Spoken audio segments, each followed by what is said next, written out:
Good morning, everyone. Vogue. That's Good it. morning. What's fair is fair. Welcome, And we know welcome. what's fair. It's so Jan- good to Jan- have you here yes, this Janet. morning.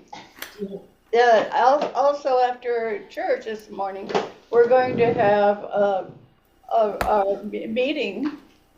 And so it's for our, what is it for, Corky? It's the board meeting, it's the CCL board meeting. CCL board meeting. Our last one was June 25th, 2024.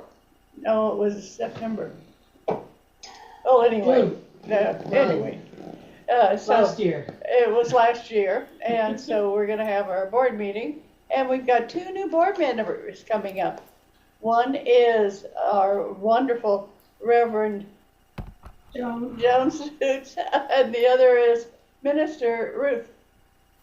So we're gonna have two new board members at our meeting today, so. And we welcome all the board to the circle for CCL.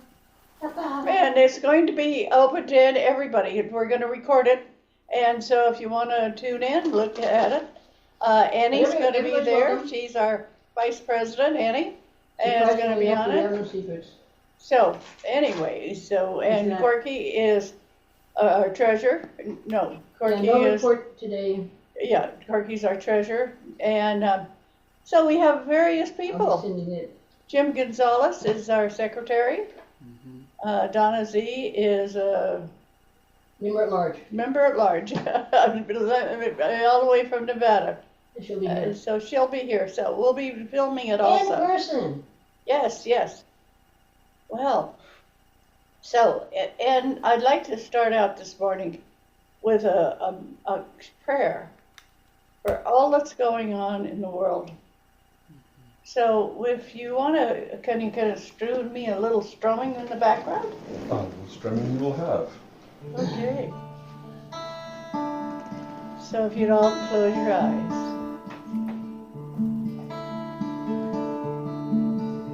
And say, Creator, we know that there have been so many problems going on in the world. We want prayers out for people who are still going through floods, people who are worrying about whether they're going to be picked up or not, people who are having difficult times about politics, all the people who are going through difficulties in their life. We want to put them in our prayers. And Creator, help raise the energy of our land. Help bring it back to a normal state where people are happy. And let everybody here today feel your energy, your happiness, and let the prayers that I say go out to everybody. Let's have a very happy day today and tomorrow and for the rest of the week. Forever. Thank you so much, Creator. Welcome. I'm so glad to have you here. Thank you for lighting a candle. Yes. Thank you. There we go, my friends. And remember that we are the light for each other, and we are the light for the world, and we are the light also for ourselves. So Yes. Let us give and receive the light. Yes. Thank you so very much for that. And one of the things I'd like to start out with is what's going on with people in our parish. Because I know, Annie, you've had some more work going on for you physically. And I'd like if anybody has a prayer they'd like to put out. This is a time for other people to put out a prayer. So if anybody would like to make a prayer right now, please do. Well, how about prayer for Sean's mom? Yeah. Yes, Annie, you'd like to do a prayer? I want to bring Chris Brown and Robin into the circle. They are at the vet with their kitty grizzly bear and looking Oh, into palliative care for the kitty. So can we send them lots of love and prayers, please? Yes. absolutely. Michelle. Meow. Yes. Okay, anybody else? And Sean's mother's in the hospital? Sean's mother's in the hospital. Yeah, she's been in the emergency room for 4 days now. Is it 4 days or That seems 5 days? Yeah, I told her she's probably going to take up residence there, and she'll be that like anonymous patient that's been in the emergency room for like 10 years, and they'll have a whole sitcom about her. And there'll be all these rumors about why she's there and where she came from and whether she'll ever leave. And why they won't let her go? And... Yeah, so, but she's having some issues, and it's mostly related to blood clotting, and her organs have been shutting down, and it's been causing a lot of pain for her. And so, And what's her name? Sherry. Okay, so let's put our prayers out for Sherry. Yeah. And say that this is Sean's mother. Okay, anybody else have any prayers they'd like to put out this morning? I would like to put out prayers for our wonderful Reverend Doti. Well, thank you. Yeah, Thank you. I love it. just healing, entire healing of your body, soul, mind, spirit, Thank and you. life. You give so much to so many of us. Well, thank you so much. So I'm going to put out a prayer for my daughter who gave me such a bad time last week that I shared with you. I'm going to put out a prayer for peacefulness for her and her family. And her name's Margie. Peacefulness for Margie. Yes. Thank you, Joan, for sharing that. Okay. Anybody have any announcements they'd like to make? Joan, is that your purse there? No, mine. Is it yours? I do. I want to announce that Corky is going to be doing a wonderful talk for our speaker series, our UCM speaker series, the second Tuesday in August. Right? I can't remember. Are we in August or September? Some stuff And on there. so, you know, Corky, we need to get that information to Yeah, I was just Corey saying, so I need to get that stuff for you. Yeah. get that to her. But it's going to be a wonderful, she's going to touch upon Ebert, which is her entity releasement technique, which is powerful, and also how to do protection, you know. And so I think these are times we need this wisdom from our Reverend Oh, Corky. here it is. Yeah, now in the CCL Insights, I've decided to start a little every weekly thing about psychic protection, and you know, since we are basically, most people that are in this church are psychic, or they're you know, they know somebody who is if they're not themselves. Just stuff it down. But we know that everybody is, right? But anyway, so I'll shut it up. we're going to you know, like how to use your aura, and so that's going to be, or what, you know, what is an aura, and what is it used for, and how do you use it, and did I go into all that stuff? Yeah, maybe. Anyway, and then you know, Di's talking about being an empath. That's one of those things that's a blessing and a curse. Anyway, so read the CCL Insight, you guys, please. Yeah, speaking of that, I have an article in there this week, and while I was writing it, I remembered that my original spiritual teacher named Joan, when I get into a mess, she'd have me outline it to her, and then she'd say, well, let's just let George do that. And that was her saying. That was a very popular saying at that time. And that was her way of saying, turn it over to God, universal spirit, creative mind, whatever name you have, for your spiritual energy, turn it over to them and let that happen. So at that time, I was getting a divorce, and my husband, my ex-husband, soon to be ex-husband, insisted that I owed a part of a tax lien. And so I put it all out there, excuse me, and we got all the documents out and reviewed them, and it came out that he owed all of the tax lien. I didn't know any of it. Yay! So it's very, to be crass about it, it's profitable to let George do it. Yeah. You have found it to be so, right? Thank you so much. Thank you so much. Okay, anybody else? So, Sean, did you have a song you would like to sing for us? Sure. Yeah. I wasn't expecting we would start church that way, but here we'll go. Oh, we got one more participant.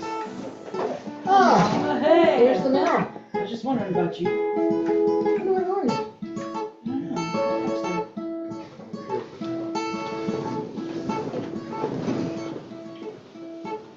Was that a friend? There's a chair here. He bought a Mercedes to drive his ass around in vibrating seats. It cost him all that he had. I wondered if he'd gone mad, scraping together his pennies just so he could eat. Oh,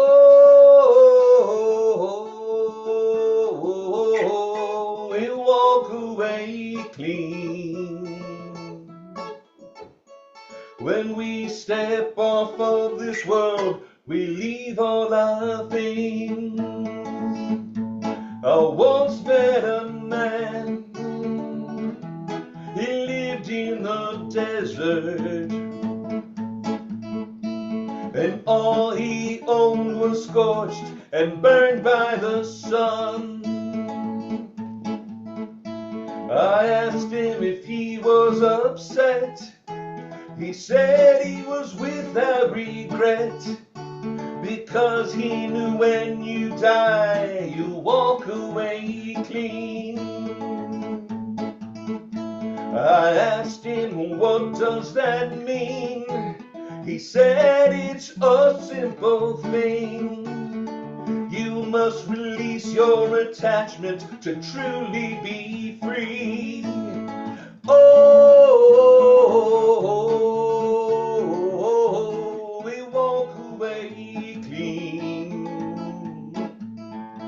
When we step off of this world, we leave all our things. I once had a woman, she lived by the sea. A storm turned all that she owned into debris. I asked her if she was upset. She said she was without regret, because she knew that when you die, you walk away clean. I said, I think I know what you mean. And she looked at me lovingly, then offered me the last piece of her tangerine. Oh, we walk away clean. When we step off of this world, we leave all our things.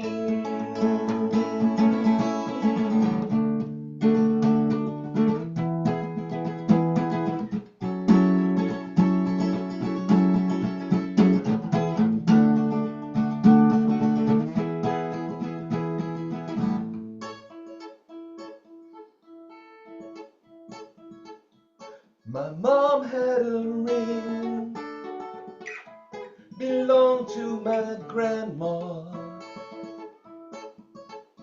Then one Friday night out at dinner, it disappeared.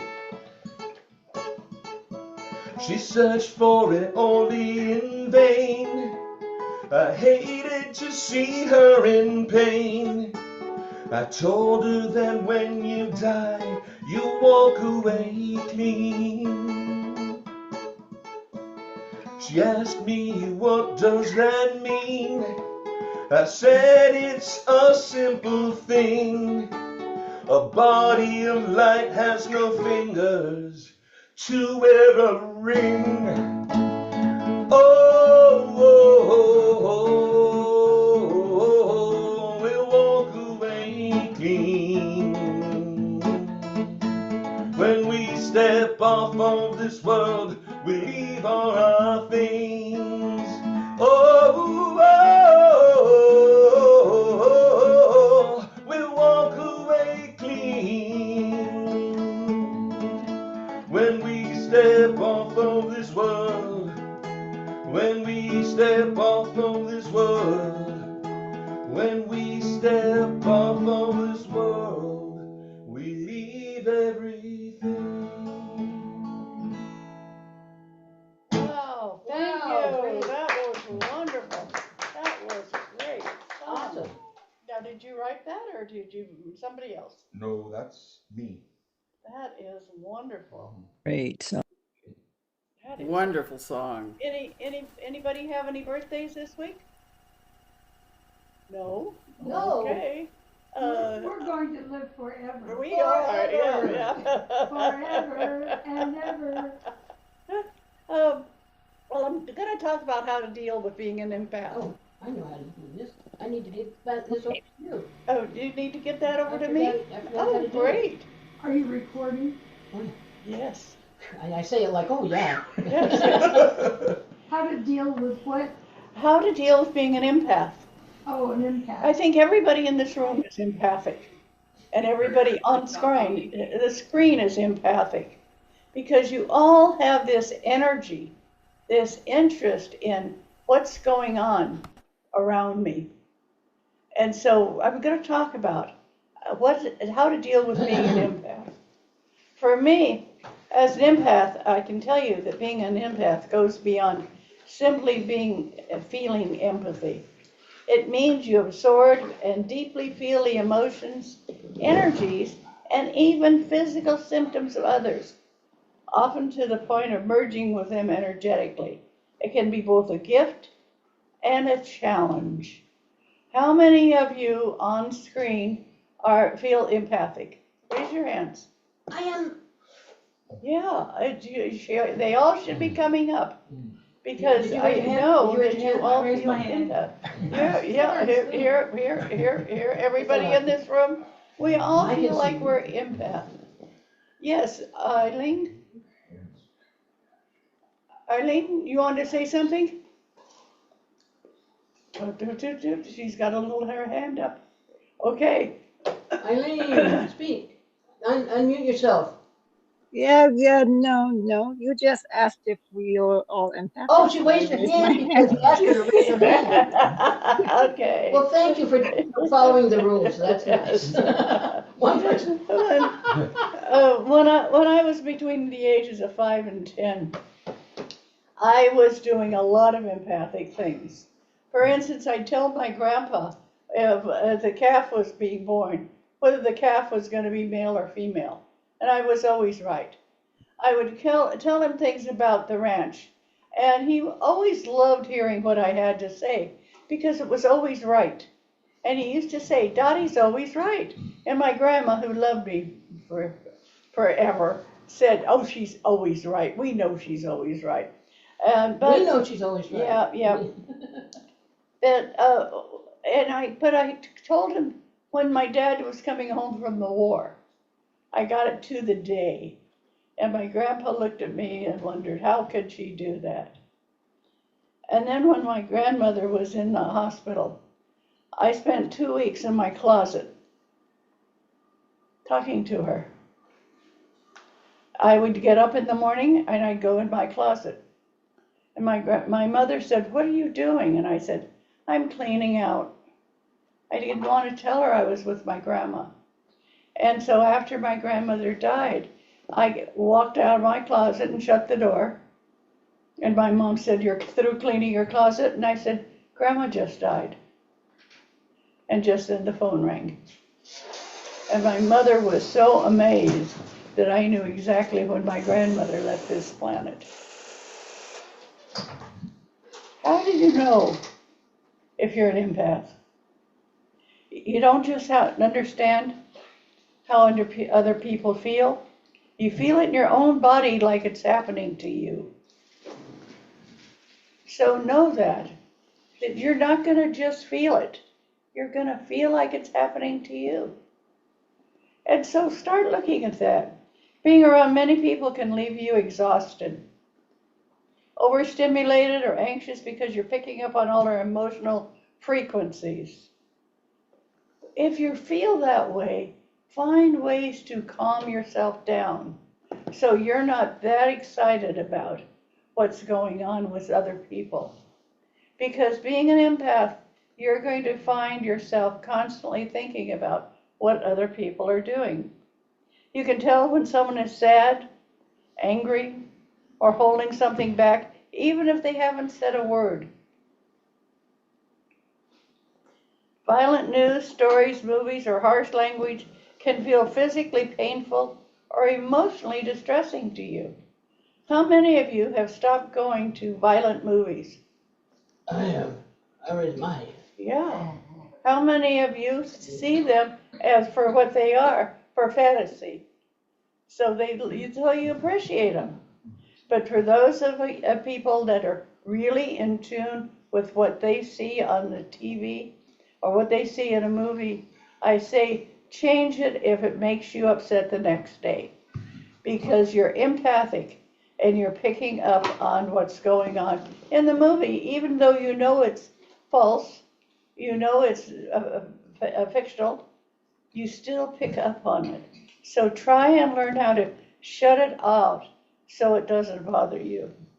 You just know things about people, places, or situations without logical explanation, and you're often right. That's because you're an empath. That's because you can feel things. You feel a sense of peace and renewal in nature. If you're empathic, the best place for you to go if you're stressed is outside and feel the nature. Or go to the ocean. I think that's one of the greatest places to be, is go to the ocean, sit on the sand, wade in the ocean, feel it, and it's going to relax you. You may feel responsible for others' happiness or pain and struggle to separate their energy from your own. How many of you have done that? How many of you have a kid? They're going through a bad time. You struggle with them. How many of you had a very good friend who's going through a difficult Donna time? Christensen is doing that. And you work with them. Yes. Yes. Donna Christensen working with, helping so many And people over here we have that are going through that. Stefan, no, but Songbird, that's it. And so find ways to deal with your exhaustion. Find ways to look at yourself. If you're picking up because you're empathic on other people's problems, it's not your problem. You have to find ways to let go. Strangers, co-workers, or friends often unload their problems onto you, sensing your compassionate energy. How many of you have that? You're in a job, you're doing things at your park, you're doing things wherever you are, and you can feel people taking your passion because they know you're compassionate and they want you to help them. You might get headaches, stomach aches, or other symptoms that don't belong to you.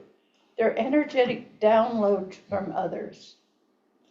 So find ways to prevent that from happening. Find ways to put up your energy, your energetic field. You love people deeply, but you must regularly withdraw to reconnect with yourself and recharge your emotional batteries. I have people say, oh, I have this friend, but every time I see her, I get a headache.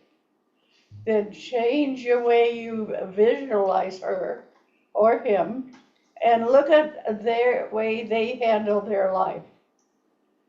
And then feel a way of disassociating with them. You can still be friends, but you don't have to take on their pain. And then, how many of you need alone time? Even with those you love, you just need to have some time alone. And that's because you've been feeling all this from everybody else. These are practical tools to protect your energy without shutting down your heart. Visualize yourself surrounded by a bubble of golden or white light that filters out negative or draining energy. Refresh this bubble before going into crowded or emotional situations. How many of you do that? How many of you can visualize yourself completely in a bubble when you go into something? At the end of your day, imagine energetic cords connecting you to others. Gladly cut or dissolve them with love, saying, I release all energies that are not mine. I call my energy back to me. I want to repeat that. I release all energies that are not mine. I call my energy back to me. And then go outside. Walk on the grass, hug a tree, or sit quietly outdoors. Barefoot. Barefoot, yeah. Say aloud, I reconnect with the earth. I release all excess energy. I release all excess energy. Being empath is a powerful spiritual gift. When guided by wisdom and grounded in boundaries, it can be transformative. So let's see. Learn to say no with love and firmness. That's one of the hardest things for an empath to do, is to say no. But look at it and how it's going to benefit you. Use energetic protection techniques, such as visualizing white light, shielding meditations. Learn a shielding meditation for you that works so you can shield yourself. Limit exposure to toxic people and overstimulating environments. I have people that say, oh, I'm going to go work a psychic fair. Oh, I'm so excited. I'm going to go work a psychic fair. Oh, and the night before, they get sick. They built it up. They built it up so much that they overwhelm their psychic abilities. So when you're going to do something, when you're going to go out and work with a lot of people, don't stress yourself out about it. See it as a positive energy release that you're doing. And look at yourself and say, I can do this very quietly and very conveniently. Calm yourself down. Limit exposure to toxic people and overstimulating environments. I'm going to repeat that. Limit exposure to toxic people and overstimulating environments. Trust your gut feelings in guiding others or making decisions. Explore healing modalities like Reiki, counseling, coaching, intuitive arts, or energy work. Let yourself be used by people, but let yourself be giving. So they're not just taking, but you're giving energy to them. And you'll find that you can deal with being an empath so much easier that way. Channel your gift into listening roles, activism, caregiving, or spiritual mentorship. When you absorb emotions, ask if it's yours. If not, release it with intention. I'm talking to Donna Christensen on this one, because when she goes into a hospital room, She has to transform the heavy feelings into creative expressions. Just not, if not, release it with intention. Because you have to ground yourself through nature, movement, breath work, or physical activity. Those are the things that ground you. And when you're an empath, you can care without carrying others' pain. You can care without carrying other people's pain. One more time. You can care without carrying other people's pain. That's the big one with this. When you're empathic, you're going to feel everybody else's pain. Learn how to handle that. Empower others to heal themselves rather than trying to fix them. How many times are you around somebody you want to fix? Don't. Ask them to help themselves. Train them of how to help themselves. Let them know that you're there to work with them, but they need to help themselves. Remember, your light helps most when it's not dimmed by over-identifying with suffering. I'm going to repeat that. Remember, your light helps most when it's not dimmed by over-identifying with suffering. Meditation, journaling, prayer, and time in nature help you center and clear your energy. Learn grounding techniques. I mentioned walking barefoot, but mindful breathing and visualization helps. Regular energetic hygiene, salt baths, smudging, sound healing, cord cutting rituals, all work at helping you take care of you. Being an empath is like being an emotional and energetic tuning fork. Once you learn how to care for yourself, shield wisely and share your gifts intentionally, you become a powerful channel for healing, love, and transformation in the world. How I have dealt with being an empath is I talk to people, I feel their energy. If it's very, very negative, I bless them and release them. Sometimes I do it verbally, other times I do it internally. If I'm dealing with people that are so angry that they want to take on the world, I feel their energy and I let it go from me and I help them deal with it. But when you're an empath and you feel everybody's problems, you have to learn how to get rid of that. And it's difficult to do as an empath. It's very difficult to say to yourself, I'm going to release them so they can heal themselves. Think about that and with people that you deal with, how you help them release, how you help them move forward. The reason you came into this planet to be an empath is to help other people. But don't let you're helping other people pull you down. That's the biggest thing I want you to learn from today, is that you're in charge of your body. You're in charge of your mind. You're the one that's in charge of you. Don't let your empathic energy pull you down. Let it cheer you up. Always let it cheer you up. Stephen, you have a question? Yes. Quite some time ago, we were talking about giving and taking, and I would kind of like to have you talk more about that, about the differences between giving and taking and offering, and maybe sometimes getting stuff that really wasn't really offered to you, but it was there and you grabbed it accidentally somehow. And, sometimes we shouldn't pick up things just because it's there. Not all fruit from all trees is for our hands. Right. That kind of thing. Yeah. Yeah. Well, but you have to realize that you're an empath. I think everybody on the screen knows that. And when you feel empathic, feel that you're trying to help people. But there's times when you can't use all of your energy to help somebody else. You can use 90% of your own energy, if you want to look at it that way, or 75% of your energy, or 3% of your energy, whatever you feel comfortable using to help this person. But also keep always some behind for you.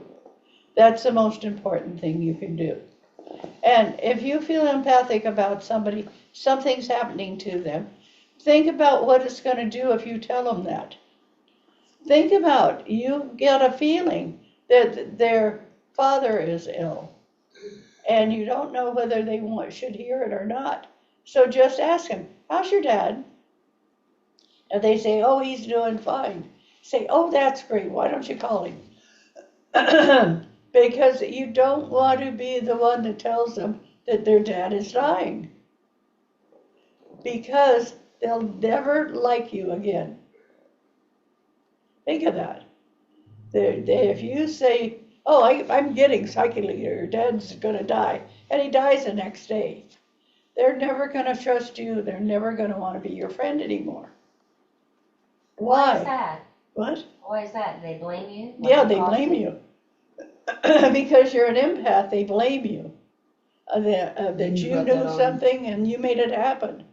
So what you do with people is you bless them and you say, oh, hey, how's your dad? And they say, oh, he's doing great. And you say, oh, I'm glad to hear that. You are. You're glad to hear that he feels his dad's doing well. You have to be able to be conscious of what you're saying to people and how you want them to feel. Stephen, did I answer your question? Stephen? I just blew away. Sorry, I was typing, and that's a different screen. Yes, you did. I was just going to tell Sky that the messenger always gets the blame in all the stories. Never be the messenger if you can keep from it.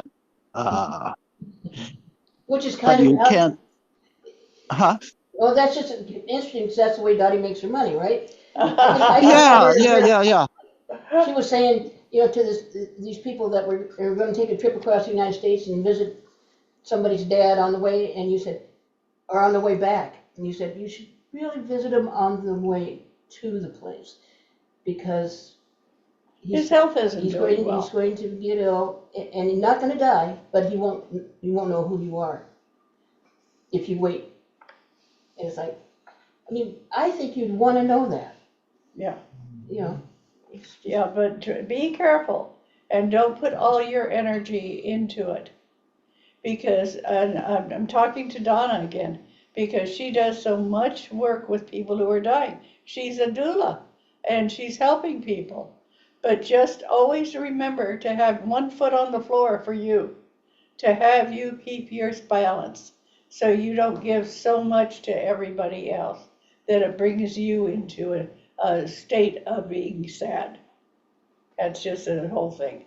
And you do it so well that you already do that. People over here with their names up. Oh, yes, Yeah. yes, Ruth. So I just want to also point out that in most states, it's actually illegal to predict somebody's death. Really? Yeah. Really? If you're not like a doctor or somebody in the medical field, like as a tarot reader or as psychics, we're not allowed to do that. I mean, sure, are there ways to kind of indicate, someone's ill and should be seen? But I also want to mention too, is it's unsolicited psychic information. If you happen to get the psychic information and they didn't come up to you to ask for a reading, and then you're just gonna just randomly give it, that's it changes the dynamic, right?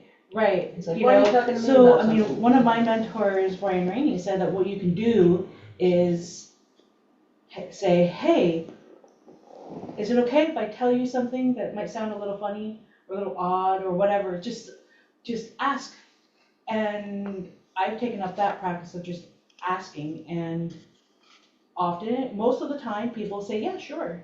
But once in a while, people are like, no. And that's like, okay, that means they are not in a place to hear this information, and it's there for me to know, so they have the opportunity, and if they need it later, I'll still know it. And Unfortunately. well, or fortunately, you forget. So yeah, so that kind of gives them the choice, makes it so that it's okay to say something, and I found that method to be very helpful. Thank you. So Thank you for sharing. Yes. Sandra, do you want to say something? Yeah, I get exhausted a lot, and so I'm kind of wondering if I'm taking on too much stuff. Mm-hmm. I'm sort of wondering about that. And way back, even when I was an intern, at the Center for Living with Dying, it's like I remember sitting in with a group of people and suddenly feeling sad. And like that happened to me this week. I had a person who'd been depressed, presenting with depression, lifelong depression, and I just felt a lot of sadness. And I do try and clear that out afterward, but it gives me information.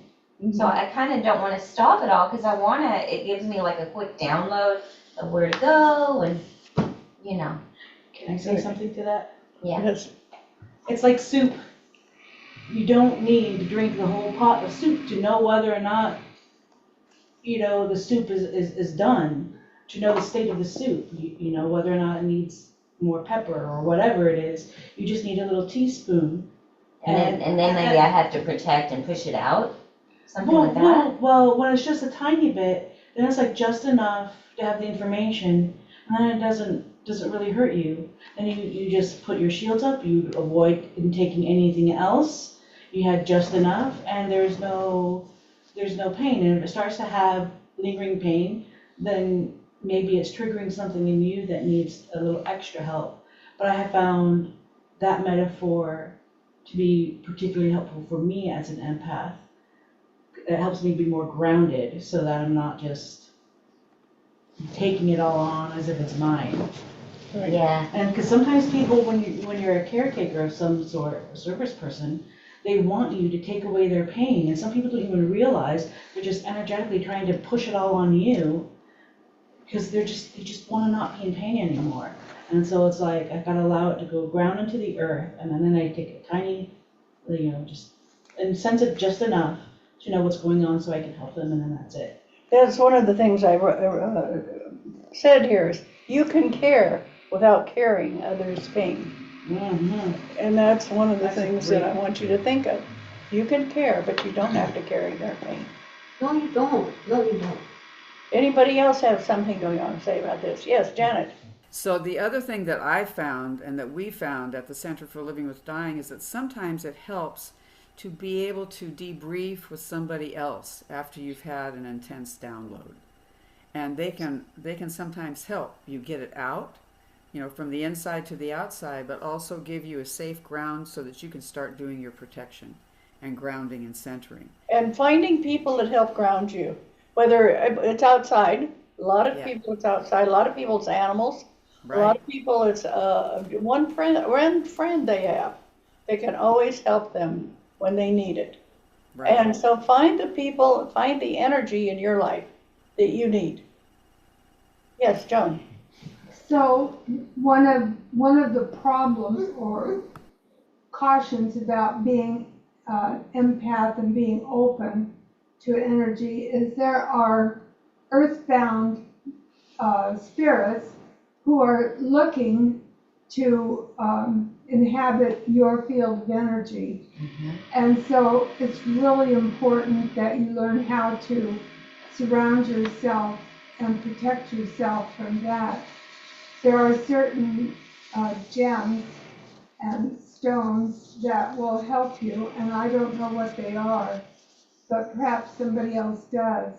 But you can wear those. The other thing that I was taught is to surround yourself with a bubble of energy so that only good, legitimate thoughts and spirits can come to you. But when I was in Egypt, I ended up with an entity coming home with me, and I had to has help getting rid of it. It really wanted to kill me.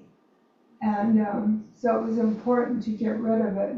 Yeah, that's what I'm saying. Yeah, so obviously I got rid of it because I'm still here. But yeah, being an empath. Unless you're the entity, a walk-in or something. An empath is a blessing and a gift, and also something that you need to protect and use cautiously. Yes, you had your hand up. Yeah, Mel. so I was talking to a friend who is a social worker who, you know, she's part of our church. She's done counseling with a lot of people in South America who've lost people in cartel. Talk a little bit situations. louder. Oh, sorry. Sorry, I don't speak loud enough usually. So one of the things that she taught me was when you're active listening to someone who's gone through something really traumatic, without taking it on, one of the techniques that she uses is visualizing, you know, of course, listening to the person, but not taking it on, and visualizing the words and the energy coming towards her and actually scooting around her as it goes. She's hearing the person's able to get out whatever the energy is, and she's not taking it on that way. So I've tried that, and it has helped me quite a bit. Great. The other thing I wanted to say is about the bubble. Mm-hmm. When I was commuting to San Francisco every day from Campbell, I heard about the bubble, and so I put a bubble around me while I was commuting. And I guess I did a good job because my gas mileage cut down on my car. And so I was like, what am I going to do about this? I need the protection. So I started visualizing kind of a tube, kind of like the Oscar Mayer Wienermobile. And so I started doing that, and my gas mileage came back up. Oh, that's great. So it was a trip, but that's the way I saw it happen. Okay. Eileen has her hand. Yes, Eileen, you have your hand up. Hello. Hello. Hi. So, the story I put in the chat is I learned years ago I was empathetic because I brought a Buddhist nun to go see my Qigong master for healing. And as he cleared the Qi out, then I started feeling the similar hip flexor pain that she had come to see him about, you know, because she sits and meditates in that posture all the time. And just because I was in the same field, I started getting her pain that he was clearing out.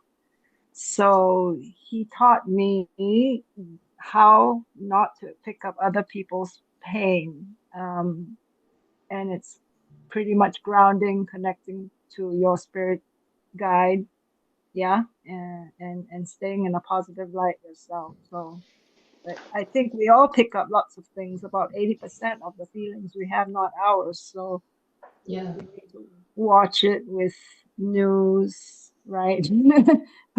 We need to watch it just being around some other people's fields. So I mean, these things, rose quartz or black tourmaline, I wear that. These are sort of talismans, but it's what we put the meaning behind it.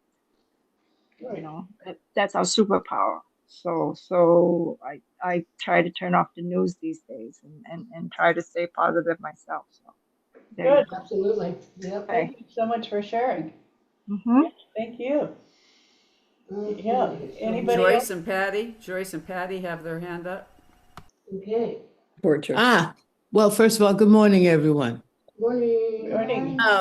I'm a product of Mount Bayou or Marigold, Mississippi. It depends on where you want to be from. And places that were filled with hauntings. Every house, the land, you name it. Tons of hauntings. Every house we ever lived in, there were these presences that came in and roamed around and stood and stared at you. And I'm saying this because I had this most remarkable daddy, Joseph. I'll do the whole name. Joseph Levi Thomas Brown. I like saying it.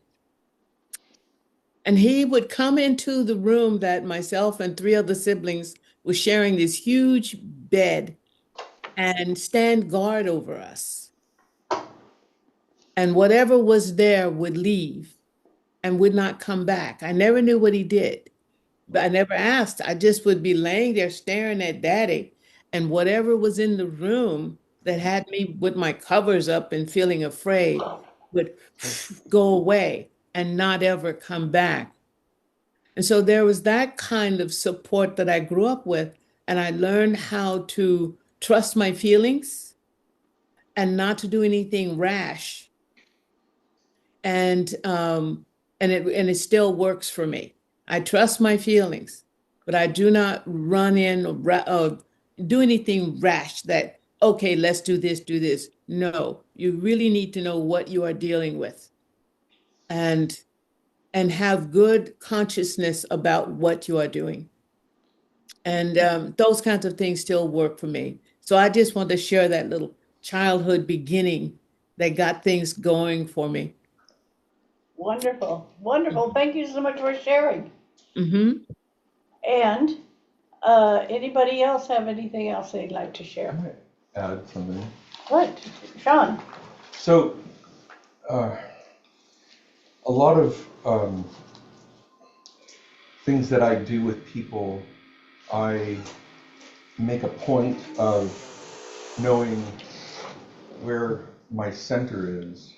So, with empathy, so your center in your body is not just your physical body, but all the energetic fields associated with your body. So when I know where my center is, I can manipulate how my fields are encompassing the space around me, the people around me.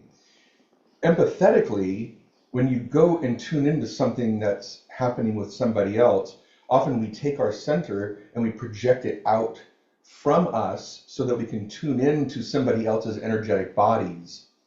The problem is that we often forget to retract that center back into ourselves. So what I do is I make a point of knowing where my center is. If I'm going to tune into somebody, I pull it back because I don't want to stay in their field. It doesn't actually serve me and it doesn't serve them, which means that I also need to trust that my spirit guides are going to inform me of what I need to know rather than me jumping into somebody else's field. I don't need to do that. I can actually maintain my center and ask my spirit guides or my higher self to tune into their higher selves and have that conversation on another level so that when I ask for what I need to know, it will guide me to do what I need to do rather than me spilling all over the place. And that way I always know where I am. Sounds wonderful. Thank you so much for sharing that. That's great. Yeah. Okay, we're going to pass the basket. And this is a wonderful time for you to head to the church here. Another thing that I want to talk about is when Sean mentioned you're helping with your spirit guide. Hmm? We're going to have another talk about that later on, okay?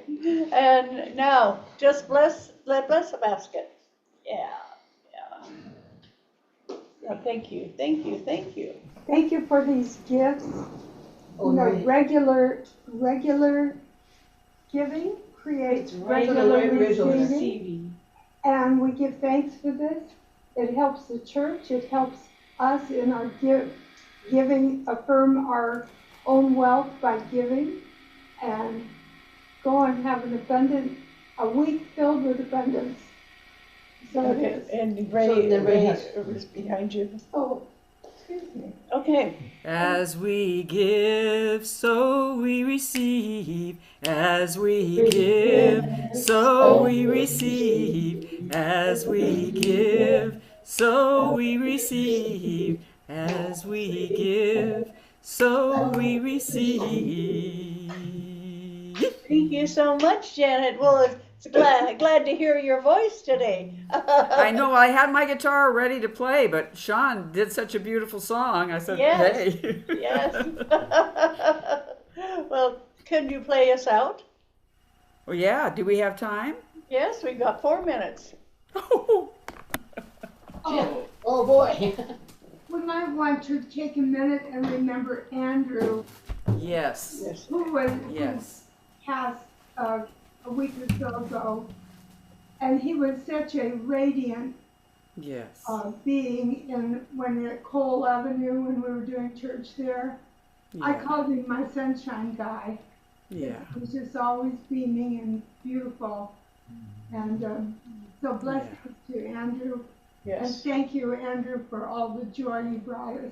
Yes, thank you, Andrew. He was a Yeah. wonderful, wonderful man Just a and put a beautiful lot gift. of love on the planet. Yeah, he was a great father and grandfather, and we really appreciated knowing him. He did a lot of good help for everyone. He sure did. He sure did. Okay, And Janet. so, our hearts reach out to the